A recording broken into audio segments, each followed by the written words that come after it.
Brasil Selvagem.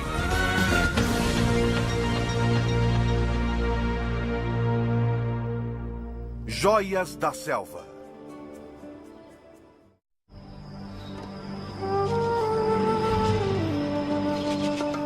Existe uma floresta mais antiga que a Amazônia. Mesmo tendo sido descoberta por europeus há séculos, ela ainda mantém muitos de seus segredos.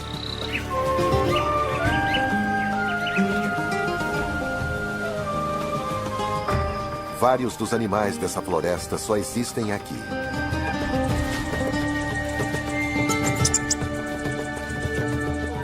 Muito sobre a vida deles permanece envolvido em mistério. E dentro do abraço verde da floresta está uma das maravilhas do mundo.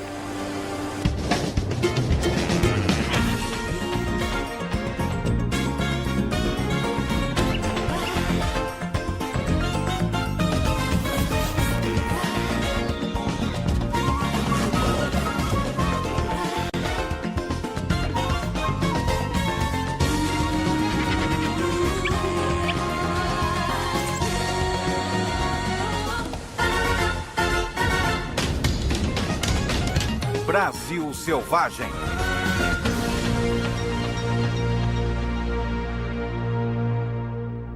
Joias da Selva. A Mata Atlântica se estende 1.000 quilômetros ao longo do litoral do Brasil, do sul temperado do país ao norte tropical. Do litoral, a floresta se estende até 600 quilômetros para dentro do continente, criando uma ampla variedade de hábitats. Há planícies tropicais exuberantes, matas e montanhas, e áreas abertas de pedras e gramados.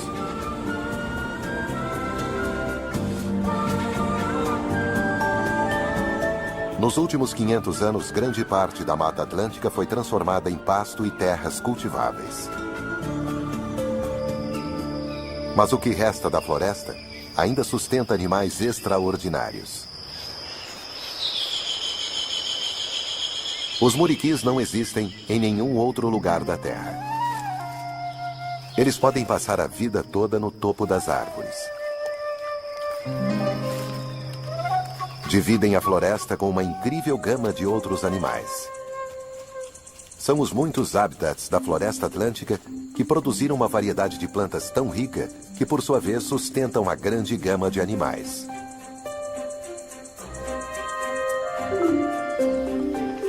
Um caleidoscópio de borboletas.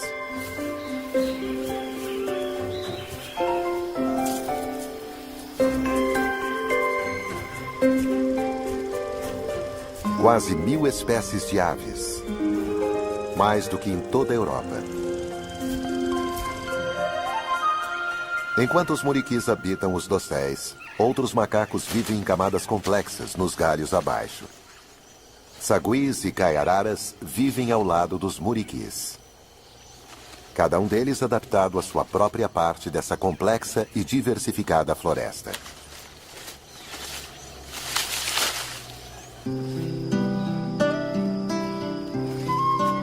Ao contrário de outros macacos nesta floresta que tem hierarquias, os muriquis vivem em uma sociedade mais igualitária, onde a paz é mantida através do toque, do abraço e de carícias reconfortantes.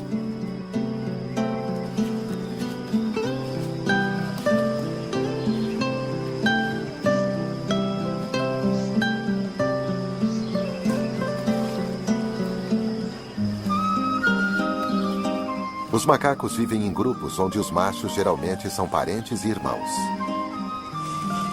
Formam laços estreitos. Mas o laço mais forte é entre a mãe e seu filhote.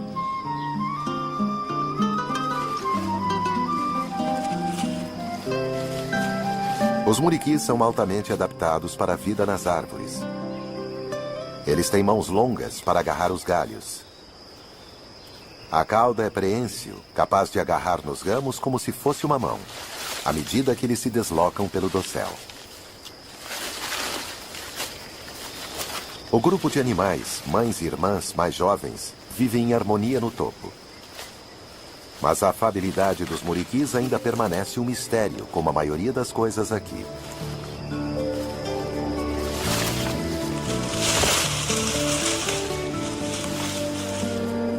Entretanto, os macacos não são os únicos moradores exóticos da Mata Atlântica. Muitas das aves da floresta só existem aqui. A maioria depende dela, como os tangarás. Eles têm uma vida social bem diferente da dos muriquis. Os machos são coloridos. Já as fêmeas são de um oliva mais modesto. Mas quando uma delas chega a um certo galho, um grupo de machos se reúne ali rapidamente.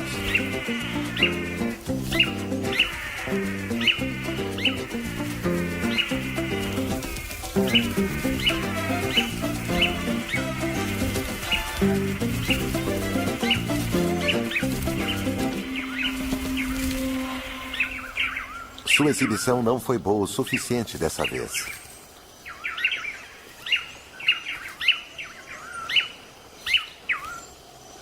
As riquezas da Mata Atlântica, principalmente a disponibilidade de frutos, permitem que os tangarás machos passem muitas horas do dia dançando.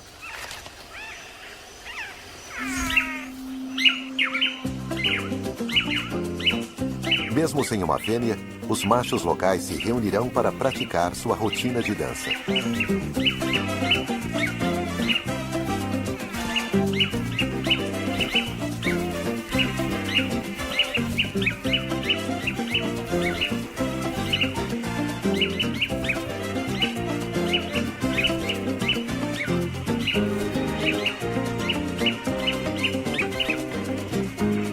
Geralmente esses machos não são parentes, mas mesmo assim trabalham em equipe. Apenas um esforço coordenado irá impressionar uma fêmea. Sem uma boa apresentação em grupo, nenhuma dessas aves terá chance de acasalar. Os tangarás estão espalhados por toda a floresta, porém são encontrados em maiores números, onde ela faz fronteira com outros habitats como pântanos e pradarias. E a floresta que margeia os pântanos e riachos é o habitat favorito do cachorro vinagre. Estes animais, um dos menores membros da família dos canídeos, são extremamente raros e pouco se sabe sobre sua vida. O que se sabe é que são altamente sociais, como muitas das criaturas da Mata Atlântica. Nos grupos dessa espécie, existe um macho e uma fêmea alfa que lideram o bando. Eles são os únicos que se reproduzem nesta sociedade. Esses raros animais preferem viver perto da água, principalmente de rios.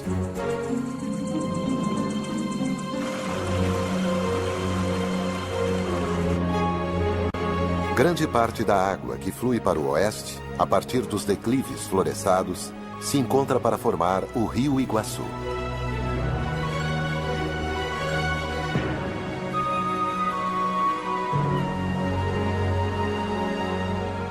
E criar um dos maiores espetáculos da Terra. As Cataratas do Iguaçu.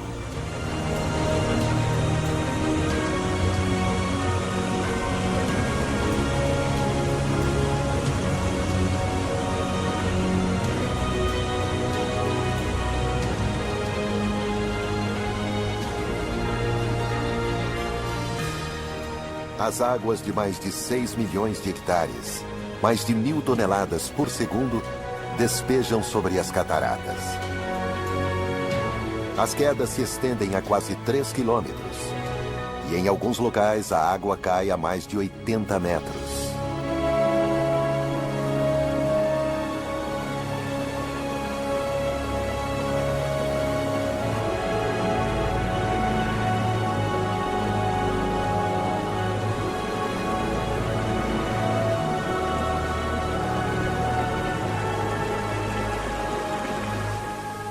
Mesmo assim, essa feroz torrente é mais que um habitat da floresta.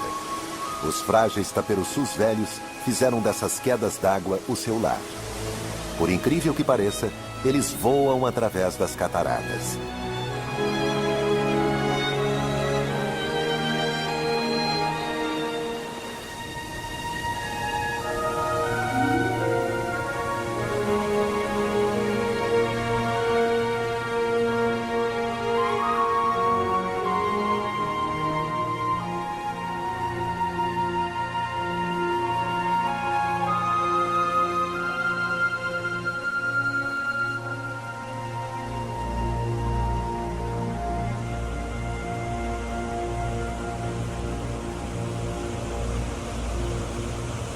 Essas aves são as especialistas por aqui.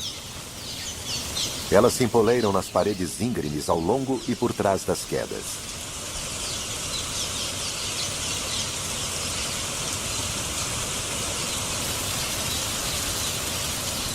Mas por que, com quilômetros de penhascos disponíveis, elas escolhem esses locais? Os taperoçus parecem ser naturalmente agressivos.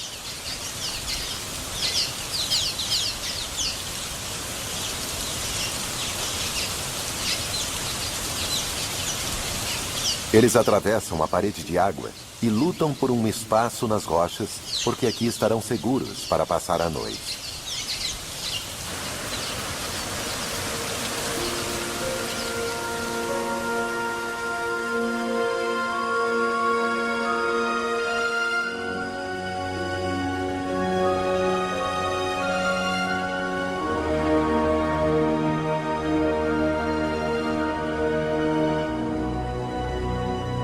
Abutres retornam ao seu poleiro nas árvores ao redor das quedas d'água.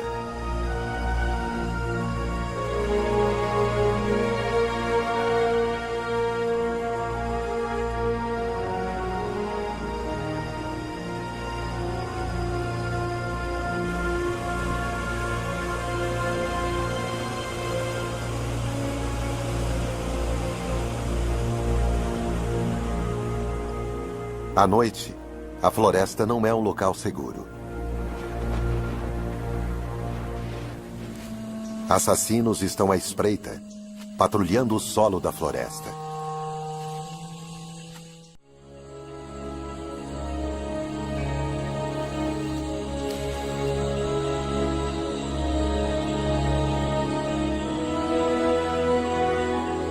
Os muriquis estão seguros no alto das árvores. E os taperoçus podem dormir profundamente, abrigados pela cachoeira.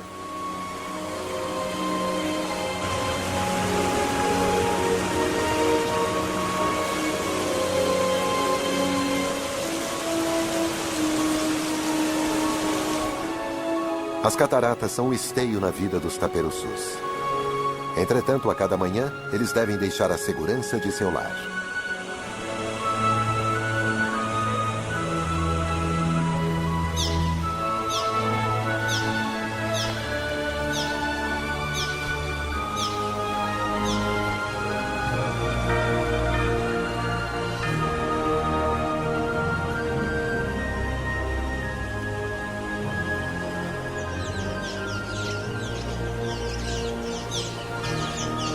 Como outros de sua espécie, eles são predadores aéreos e passam o dia nos céus, caçando os muitos insetos que saem da floresta.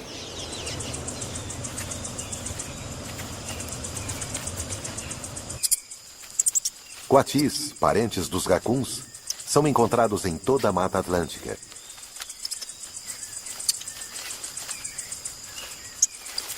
Ao contrário dos taperoçus, eles são oportunistas. Auxiliados por um excelente olfato, eles detectam todos os tipos de insetos. Coatis são animais altamente sociais. Os filhotes nascem em um ninho no alto das árvores, e com apenas 6 semanas de idade eles descem e se juntam a outras famílias.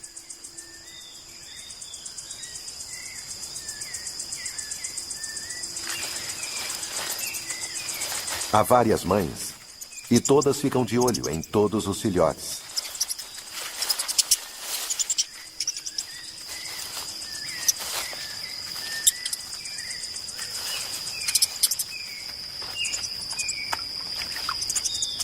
Com um excelente olfato, os filhotes são infinitamente curiosos.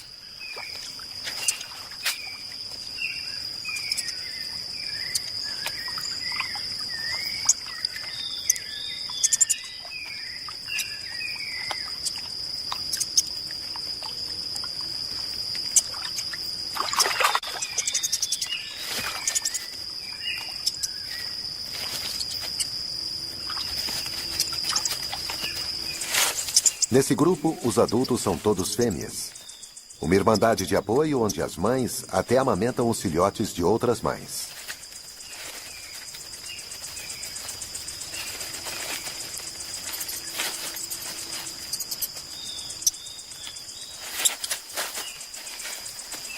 Coatis são animais espertos, mas os filhotes ainda têm muito o que aprender, incluindo o que é comida e o que não é.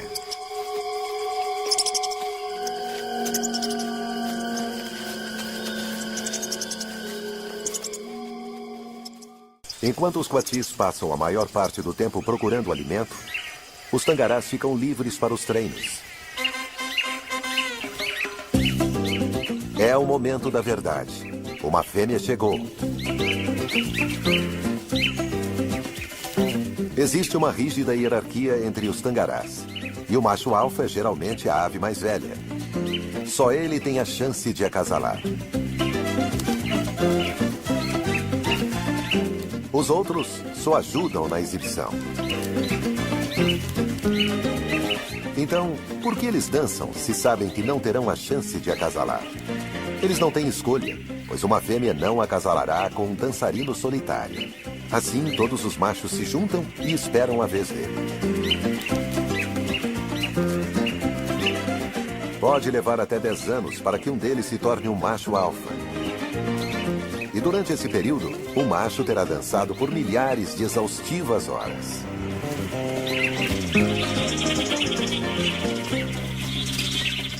O macho alfa termina a apresentação. Os outros se curvam e ele vai para o poleiro de acasalamento.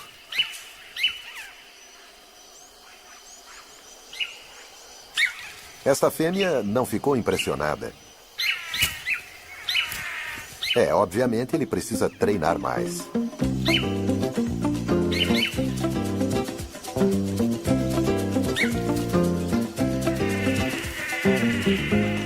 É hora de voltar ao treino.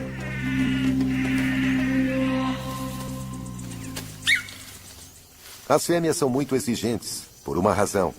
É delas o trabalho de construir o ninho e incubar os ovos.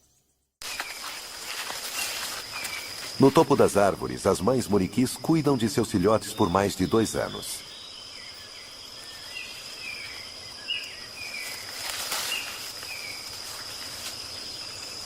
Esses macacos são tão especializados que não têm necessidade de sair desse dossel.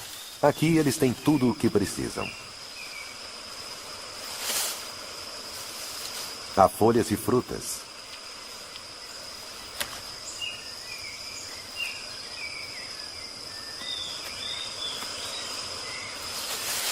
E quando o ipê floresce, há até um doce néctar.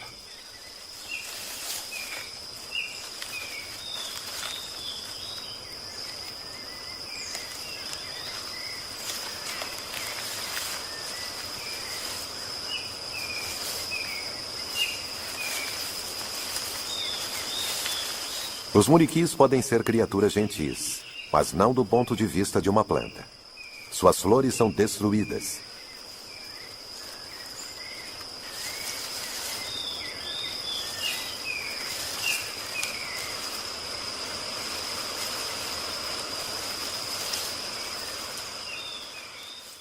A Mata Atlântica, além de ser o esteio de tangarás e muriquis, contém mais de 20.000 espécies de plantas.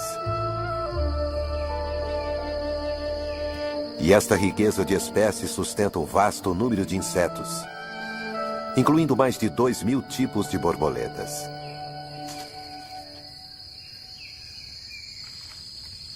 Os iridescentes machos da espécie conhecida como borboleta azul patrulharão os riachos, tentando afastar outros machos e atrair uma fêmea. Sais minerais podem não ser tão abundantes nas florestas tropicais, mas são essenciais para o crescimento. Por isso, várias espécies de borboletas se reúnem nas poças que evaporam ao longo dos rios.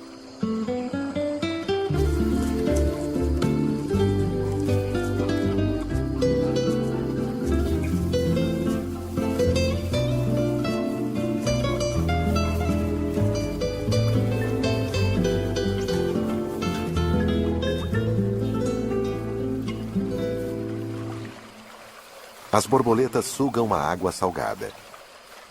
O peculiar sobre essa massa de borboletas é que são todos machos. Eles usarão o sal como presente às fêmeas quando acasalarem. O sal é importante para o desenvolvimento correto dos ovos. Mas o mistério é: por que algumas poucas fêmeas vão em busca do sal elas mesmas?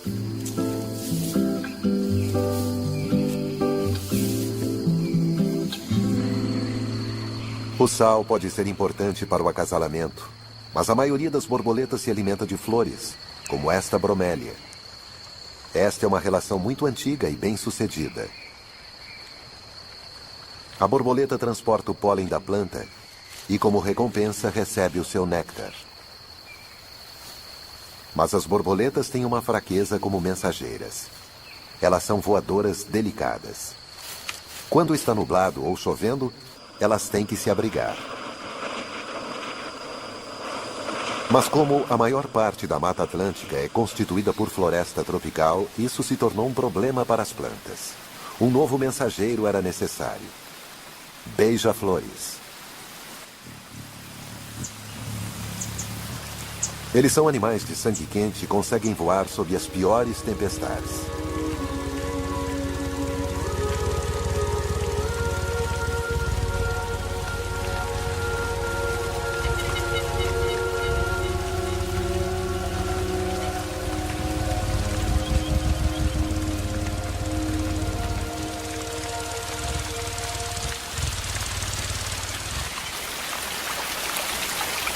Se por um lado as borboletas são impedidas de voar devido ao mau tempo, os beija-flores atravessam a chuva carregando o pólen.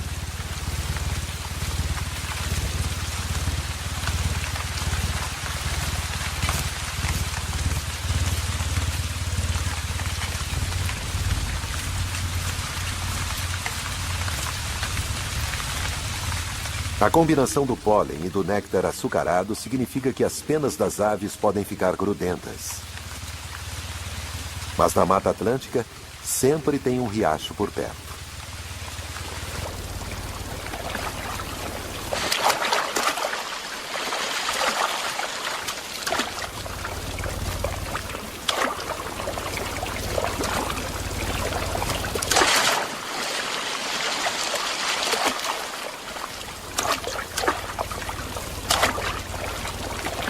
Os muitos beija-flores que vivem na floresta não se detêm pela chuva frequente.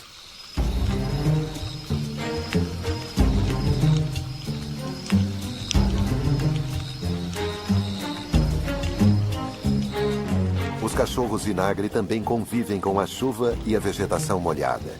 Na verdade, eles são quase anfíbios, com pequenas membranas entre os dedos que os ajudam a se mover no solo úmido e fofo.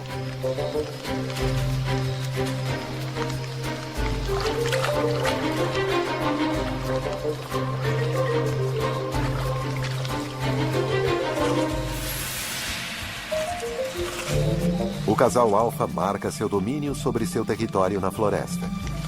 A urina tem um cheiro forte de vinagre, e isso deu a estes pequenos cães seu nome: cachorro vinagre. Estes cães são do tamanho de um terrier, mas trabalhando em equipe eles conseguem caçar animais como coatis.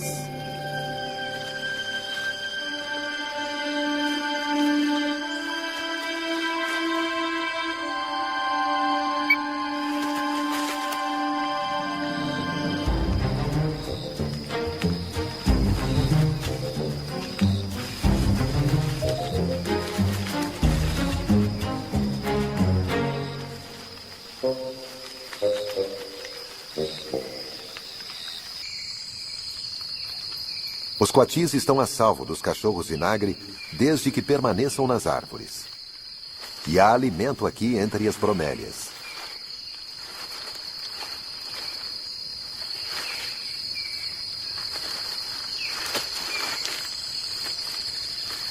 Ao contrário dos muriquis, os coatis não conseguem saltar por entre os ramos no alto. Então, só há uma rota de saída: para baixo e de focinho.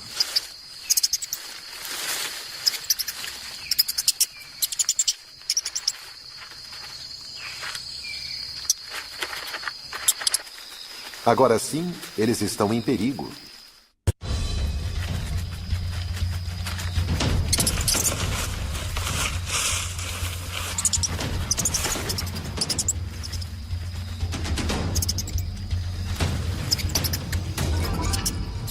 Para quem não é exigente, como os coatis, a Mata Atlântica é um local enormemente complexo.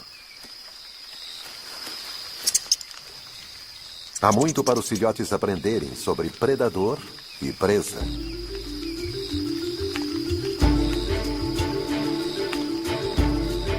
Os muitos riachos e rios são estradas tanto para os coatis quanto para os cachorros vinagre.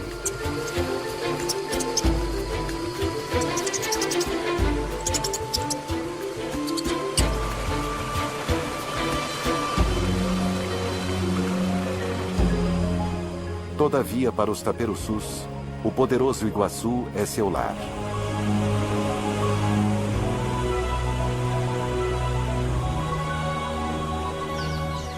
Pois eles não fazem apenas seus poleiros por trás da parede de água.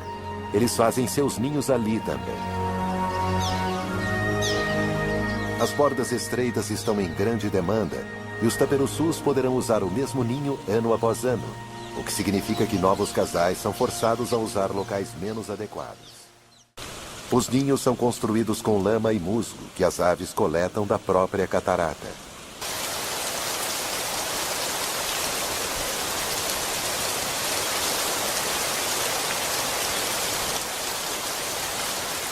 A construção de um ninho é um negócio complicado, e para as aves inexperientes as coisas podem tomar um rumo totalmente errado.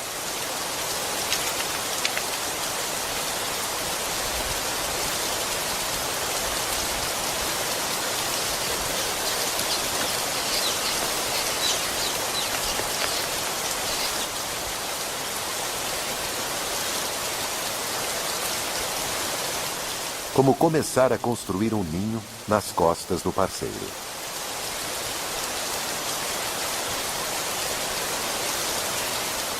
Enquanto alguns taperoçus têm dificuldades para construir seu ninho, esse negócio está indo muito bem em outra parte.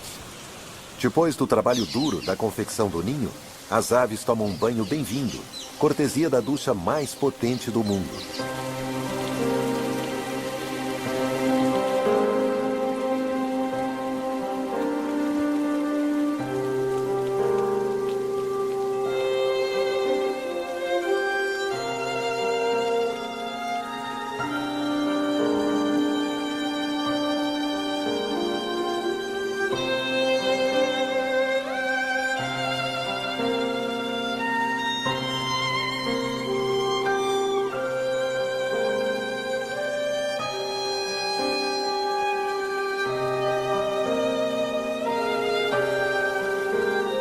Com as penas limpas, os taperoçus levantam voo em busca de mais insetos.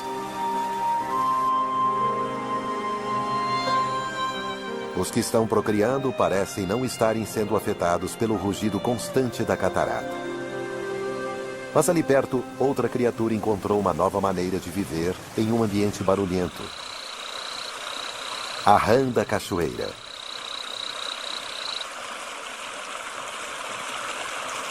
Como a maioria das rãs, o macho canta para atrair uma parceira. Mas quando seu canto fica abafado, o macho tem outra maneira de atraí-la. Se você não pode ser ouvido, talvez uma pequena dança possa funcionar.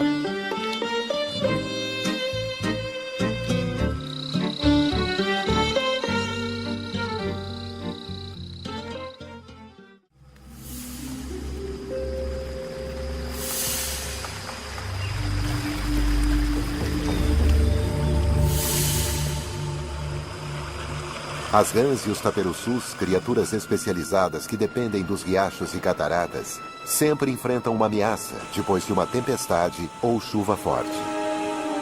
Os rios ficam saturados. Um volume 7 vezes maior de água, 10.000 toneladas por segundo, despejam da cachoeira.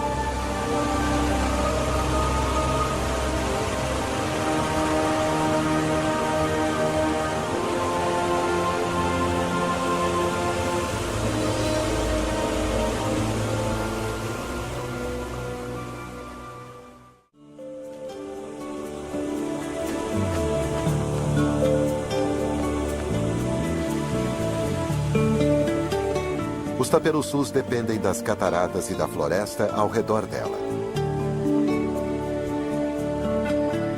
Por sorte, mesmo depois que a enchente retroceder, haverá água suficiente para proteger essas estranhas e especializadas aves.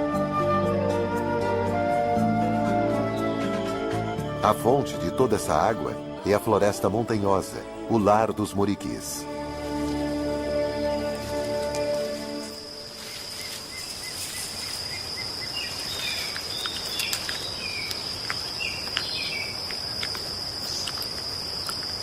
A grande variedade de árvores, cerca de 450 espécies em um único hectare, significa que haverá frutos o ano inteiro.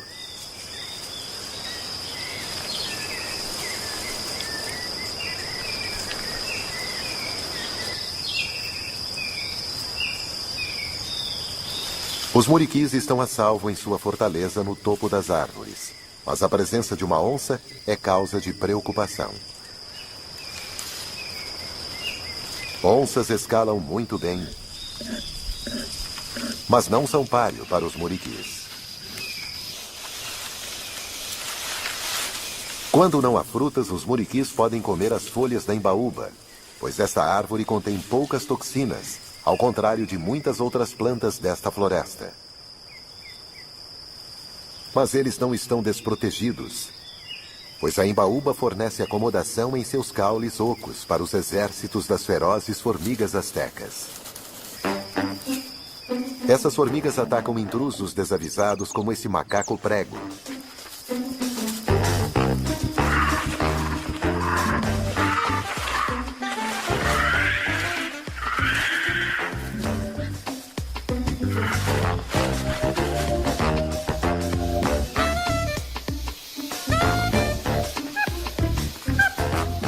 Ele pagou um preço terrível por seu lanche.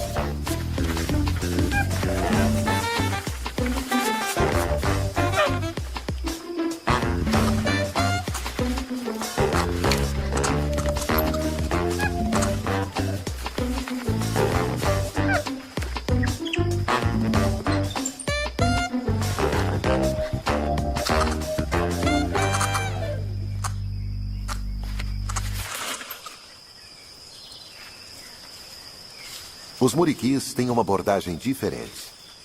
Eles evitam a árvore e as ferozes formigas.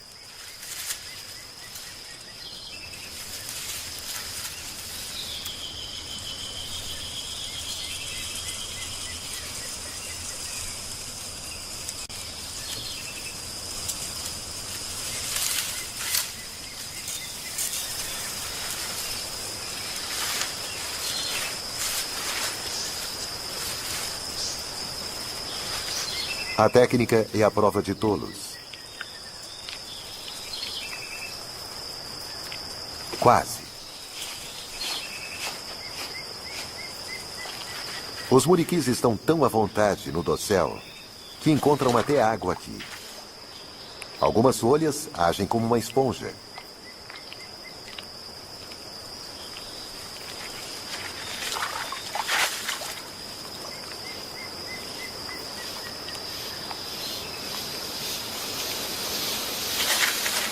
A vida parece fácil para jovens e adultos.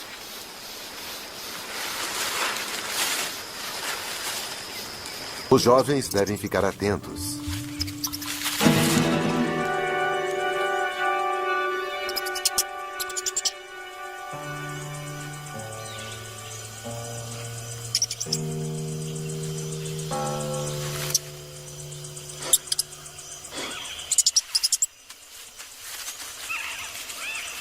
Estes filhotes aprenderam outra lição importante. É melhor não mexer com algumas coisas nesta pilha de folhas. Bem acima do perigoso e escuro solo da floresta, ainda existe um pouco de luz para os muriquis.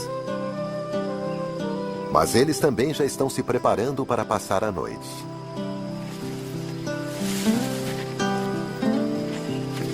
Mesmo os jovens ainda estão querendo brincar.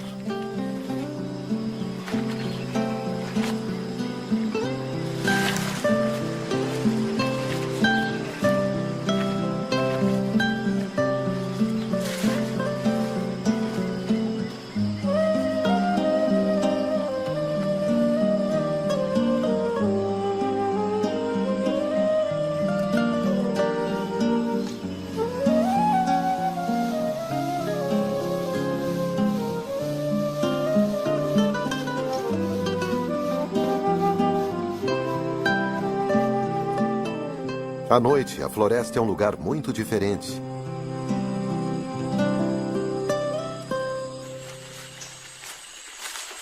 Porcos-espinhos acordam e vão em busca de alimento.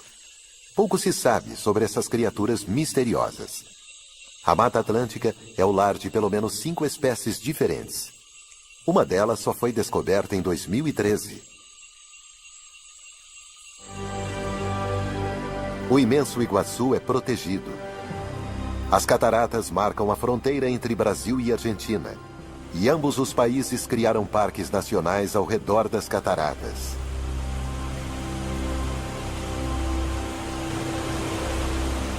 Para a sorte dos taperoçus, os parques são protegidos por milhares de hectares de floresta, onde eles ainda podem caçar insetos para seus filhotes.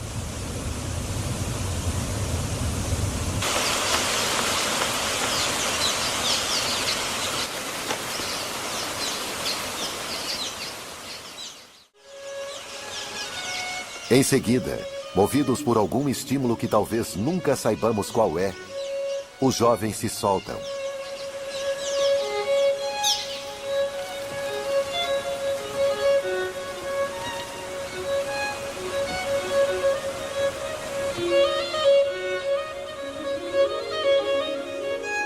O instinto os impele.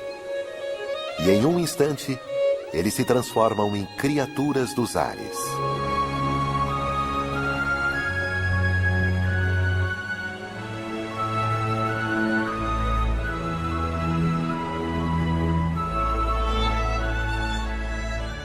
Versão Marshmallow São Paulo.